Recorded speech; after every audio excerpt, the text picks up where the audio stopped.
Hoje eu vou te mostrar 3 áreas da programação que são pouco exploradas e que você pode aproveitar para fazer uma grana. Eu acho importante abordar esse assunto porque tem muita gente que entra na área de programação e não tem uma visão muito clara ainda de que área ela pode seguir, atuando como programador. Até alguns anos atrás, quando se falava em fazer carreira na área de programação, geralmente apenas 2 grandes áreas vinham à mente: web ou software. Com isso, muita gente que se formou na faculdade ou até aprendeu programação por conta própria mesmo, acabou ou fazendo sites na área de web ou criando programas sob medida na área de software. Claro que depois vieram os apps para smartphone e com eles a popularização de outras áreas, como a criação de games, por exemplo, que até então era bem obscura no Brasil. Você tinha que ser um verdadeiro herói para conseguir trabalhar nisso alguns anos atrás. Aí tivemos a febre das startups e das ideias milionárias, onde muita gente pensou que para trabalhar como programador tinha que desenvolver uma super ideia mirabolante que ninguém havia pensado antes e transformar isso numa startup. E muita gente até hoje ainda fica preso nessas áreas, sem saber direito o que atender primeiro. Bom, para te mostrar que tem mercado de sobra, hoje eu vou mostrar 3 áreas da programação que não estão sob os holofotes, vamos dizer assim, mas que têm uma demanda alta por soluções e profissionais qualificados. Eu tô falando tudo sobre o ponto de vista do empreendedorismo, que é a área que eu conheço, e não sobre obtenção de empregos nessas áreas. Número 1. Plugins para plugins. Se você já mexe o mínimo com programação ou pelo menos web design, o conceito de plugin já deve ser bem conhecido para você. Plugin nada mais é de que uma solução criada por terceiros que melhora ou adiciona uma funcionalidade nova numa solução que já existe.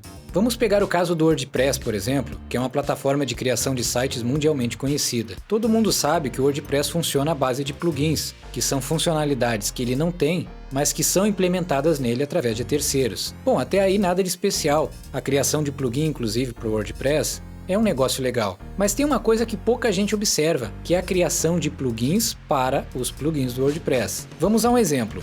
O WordPress tem um plugin chamado WooCommerce, que o que ele faz é criar uma loja virtual dentro do WordPress. O WooCommerce é bem completo por padrão, ele tem bastante coisa, só que ele não tem tudo, ele não consegue atender todas as áreas imagináveis. Uma coisa que acontece tipicamente no Brasil é que a maioria desses plugins são estrangeiros. Então coisas como CPF, RG, coisas brasileiras mesmo, geralmente a gente não consegue nesse tipo de ferramenta. Aí a gente precisa desenvolver. Bom, a criação de plugins para plugins é um mercado com muita pouca concorrência e tem uma alta procura por clientes do mundo inteiro, porque você pode internacionalizar o seu plugin. E não pense que é coisa muito difícil não. Tem as integrações maiores com gateways de pagamento, como o Pix, por exemplo, que é necessário, PagSeguro, entre outras, mas às vezes tem ferramentas muito simples que não são trazidas de forma nativa pelo WooCommerce. Por exemplo, impressão de pedido. Até pouco tempo atrás isso não tinha, não sei se já foi colocado ou não, você precisa de um plugin para isso. Um dia desses, um cliente meu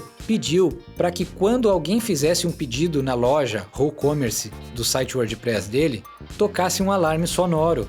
Isso porque ele tem uma pastelaria e ele não tem tempo para estar na frente do computador o tempo inteiro. Então ele está lá fazendo os pastéis dele, de repente o computador começa a apitar. Aí ele sabe que chegou um novo pedido. Isso eu tive que desenvolver para ele e que acabou virando um plugin. Eu nem acabei disponibilizando esse plugin, nem vendendo nem nada, ficou só para ele, mas poderia ser uma solução que eu poderia ter levado ao mercado. É só para você sentir como tem coisas muito simples que não são atendidas. Número 2. Snippets para frameworks e ferramentas específicas. Snippets são aqueles pequenos trechos de código que programadores ou pessoas especializadas precisam usar o tempo inteiro e que quase sempre são iguais. Só precisa mudar o valor das variáveis. A dica aqui é você se especializar em um framework ou ferramenta específica, como o D3JS, por exemplo, que eu citei inclusive em outro vídeo aqui do canal, e desenvolver e comercializar soluções próprias que podem ser personalizadas por outros programadores ou pessoas de nichos específicos. Por exemplo, com D3 você poderia criar um tipo de gráfico diferente que atenda uma determinada área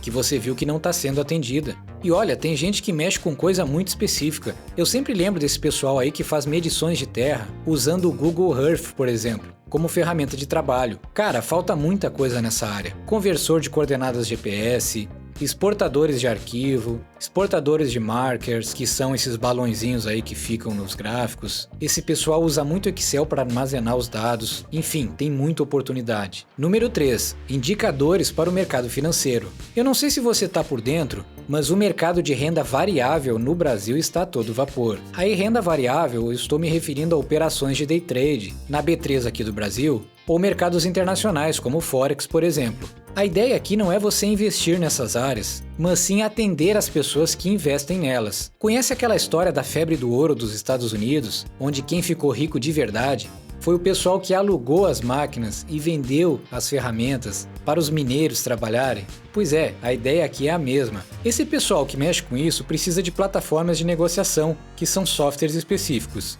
Existem softwares gratuitos e pagos. Dentre os gratuitos, o mais famoso é o MetaTrader 5, que tem uma linguagem de programação própria, que é o MQL5, que é bem fácil de trabalhar. Dentre as ferramentas pagas, tem uma bem famosa aqui no Brasil, que é o Profit Chart, de uma empresa brasileira, que também tem a sua linguagem de programação. A ideia é que você crie indicadores, que é o nome que se dá a essas ferramentas que geram esses gráficos específicos, para acompanhar alguma estratégia que esses investidores têm. Sim, porque a internet mesmo está cheia de auto-intitulados gurus dessas áreas, que tem todo tipo de estratégia que você pode imaginar. E muitas vezes, para essas estratégias funcionarem, é necessário um indicador personalizado. É aí que você pode entrar como programador. Bastando você se aproximar dessas pessoas, ou pelo menos conhecendo a técnica dessas pessoas, e vendendo esses indicadores para a comunidade. Ou se você tiver sua própria técnica de negociação, vá em frente e crie um indicador baseado na sua técnica. E aí, conhecia alguma dessas áreas? Já trabalhou em alguma delas? Deixa aqui nos comentários para a gente saber.